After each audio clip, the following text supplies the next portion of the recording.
નમસ્કાર દોસ્તો, welcome back to સફર એન્ડ સ્વાદ. હું છું તમારો દોસ્ત મિનેશ ગજ્જર. હું આજે તમને લઈ જઈ રહ્યો છું અમદાવાદ શહેરમાં શાહીબાગ વિસ્તારમાં આવેલા ભવ્ય અને વિશાળ એવા કેમ્પ હનુમાન મંદિર. અમદાવાદના શાહીબાગમાં આવેલું આ એવું હનુમાન મંદિર છે જેના ઇતિહાસમાં અંગ્રેજોનો સમય, ભક્તોની અતૂટ શ્રદ્ધા અને એક એવી રોમાંચક ઘટના જોડાયેલી છે જેને આજે પણ લોકો હનુમાન દાદાનો પરચો માને છે.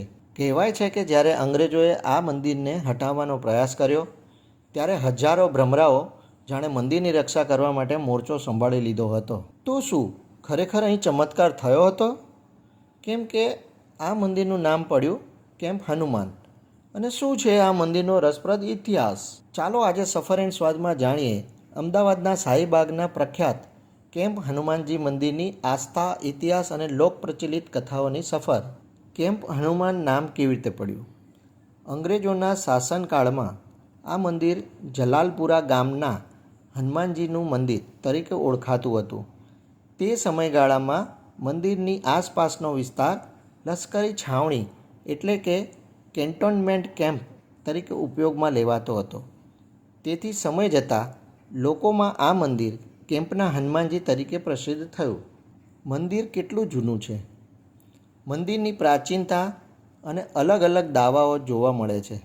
કેટલાક અહેવાલો તેને લગભગ 200થી 250 વર્ષ જૂનું માને છે, જ્યારે કેટલીક જગ્યાએ મંદિરની સ્થાપના આશરે 100 વર્ષ પહેલાં પંડિત ગજાનંદ પ્રસાદ દ્વારા થઈ હોવાનું જણાવાય છે.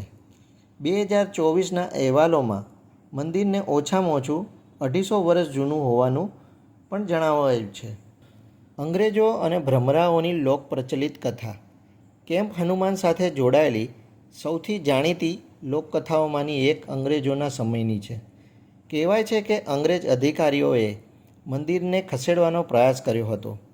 મંદિર તોડી પાડવા માટે કામદારો મોકલવામાં આવ્યા ત્યારે અચાનક મોટી સંખ્યામાં કાળા પીળા ભ્રમરાઓ મંદિરની આસપાસની દિવાલો પર આવી ચડ્યા અને કામદારોને હુમલો કરવા લાગ્યા.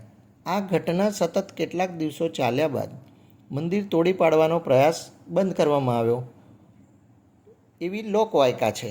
આ ઘટનાની ઐતિહાસિક પુરાવો સ્પષ્ટ નથી, તેથી તેને લોકમાન્યતા ચમત્કારની કથા તરીકે રજૂ કરવી વધુ યોગ્ય છે. 1953નો પ્રસંગ. કેમ્પ હનુમાન મંદિર સાથે જોડાયેલો બીજો ખૂબ રસપ્રદ પ્રસંગ 2 જૂન 1953નો જણાવાય છે. અહેવાલ મુજબ રાત્રે લગભગ 10 વાગે મૂર્તિનું જૂનું આવરણ નીચે પડ્યું અને હનુમાનજીની પ્રતિમાનું વધુ સ્પષ્ટ સ્વરૂપ ભક્તોને જોવા મળ્યું. ત્યારબાદ મોટી સંખ્યામાં લોકો દર્શન માટે ઉમટી પડ્યા. સૈનિકો અને મંદિરનો સંબંધ. મંદિર અમદાવાદ કેન્ટોનમેન્ટ વિસ્તારમાં આવેલું હોવાથી તેની સાથે ભારતીય સૈન્ય અને કેન્ટોનમેન્ટનો પણ લાંબો સંબંધ રહ્યો છે. આ જ કારણસર મંદિરની ઓળખ માત્ર ધાર્મિક સ્થળ તરીકે નહીં, પરંતુ અમદાવાદના ઐતિહાસિક કેન્ટોનમેન્ટ વિસ્તાર સાથે જોડાયેલા વારસાગત તરીકે પણ થાય છે. 2024માં મંદિરની જમીન લીઝ અંગેની ચર્ચા દરમિયાન તેને ઓછામાં ઓછું 250 વર્ષ જૂનું હોવાનું નોંધાયું હતું અને મંદિરને કેન્ટોનમેન્ટમાં જ રાખવા માટે 30 વર્ષની લીઝ નવી કરવામાં આવી હતી. આજે કેમ્પ હનુમાન. આજે શ્રી કેમ્પ હનુમાનજી મંદિર અમદાવાદના લાખો શ્રદ્ધાળુઓ માટે આસ્થાનું મોટું કેન્દ્ર છે. ખાસ કરીને મંગળવાર અને શનિવારે અહીં મોટી સંખ્યામાં ભક્તો દર્શન માટે આવે છે. હનુમાન જયંતિ દરમિયાન પણ અહીં ભવ્ય ધાર્મિક કાર્યક્રમો અને શોભાયાત્રાનું આયોજન થાય છે. ટૂંકમાં કહીએ તો કેમ્પ હનુમાન માત્ર એક મંદિર નથી, તે અમદાવાદના ધાર્મિક વિશ્વાસ, બ્રિટિશ કાળના કેન્ટોનમેન્ટ ઇતિહાસ અને સ્થાનિક લોકકથાઓ સાથે જોડાયેલું એક વિશિષ્ટ સ્થળ છે.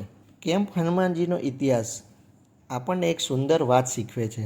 સ્થળ ભલે જૂનું હોય, પરંતુ શ્રદ્ધા ક્યારેય જૂની થતી નથી. ઇતિહાસના પાનાઓમાં કેટલીક વાતો તથ્યો સાથે લખાય છે, તો કેટલીક વાતો લોકોની આસ્થા અને લોકમાન્યતાઓમાં જીવંત રહે છે.